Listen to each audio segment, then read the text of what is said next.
Isang magandang umaga po sa inyong lahat. Latest weather update po muli tayo. Araw ng Miyerkules, November 15, 2023. Pero bago tayo magpatuloy, palike and subscribe po para ma-update ko po kayo mamaya sa ating weather latest update. So as of now, patuloy po natin binabantayan. Ito nga pong si Typhoon Kabayan.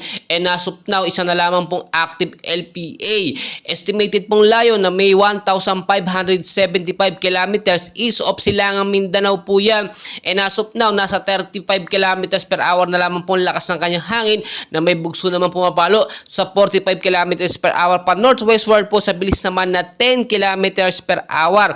Hindi po natin yung inaalis yung mga posibilidad na ito nga pong active LPA dito po sa bandang Silangang Mindanao, si Bagyong Kabayan ay muli pong bumalik o dumirektang pasok sa ating Philippine Area of Responsibility dahil po may nakapalibot sa kanya dito sa bandang Silangan din na isang super typhoon at isa rin pong active LPA. Posible po yung extension ng mga bagyong to or itong bagyong nasa baba ay hatakin po papalapit sa ating par. Ito nga pong si Bagyong Kabayan. Patuloy pa rin po natin siyang minomonitor dahil hindi po natin pwedeng alisin yung mga posibilidad nga po na ito po yung mas lumakas pa or mas magbago yung direction niya from 35. Posibleng pumalo agad ito from 55 to 65 kilometers per hour tulad nung nangyari nung nakaraang araw. So patuloy natin minomonitor yan within 24 to 48 hours at kapag hindi po nagbago yan, may consider na po natin yan bilang isang mahinang active LPA na lamang po. So ngayon din po binabantayan din natin yung nakapalibot po sa kanya na active LPA. Ito po yung isa which is makikita nyo naman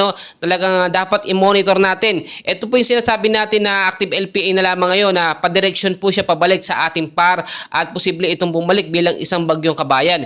Ito din yung isang active LPA which is malayo naman sa ating Philippine Area of Responsibility.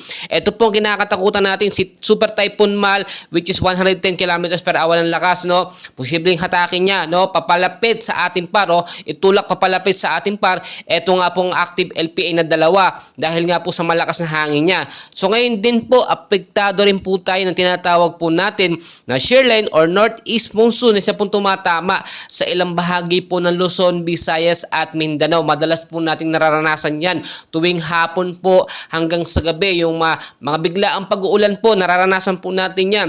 So ngayon po, pinag-iingat po lahat po tayo, lalo na po yung mababang lugar sa Metro Manila, Visayas at Mindanao in case po kasi magkaroon tayo ng mga localized thunderstorm or rainfall shower alert ay handa po tayo, linisin natin yung mga esteryo, mga kanal in case kasi magkaroon ng biglaang pag-uulan, hindi po tayo babahain dahil makakadalo ng maayos ang ating mga katubigan.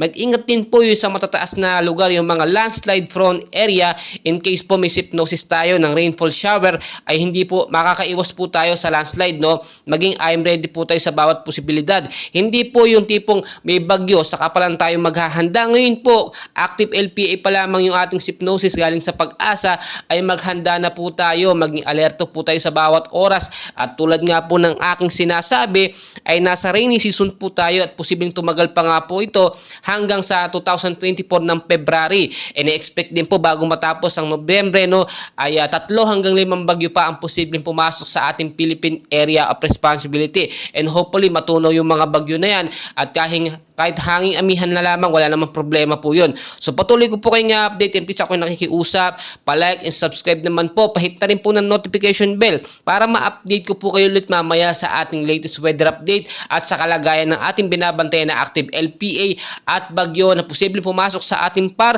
Maraming salamat po sa inyong lahat.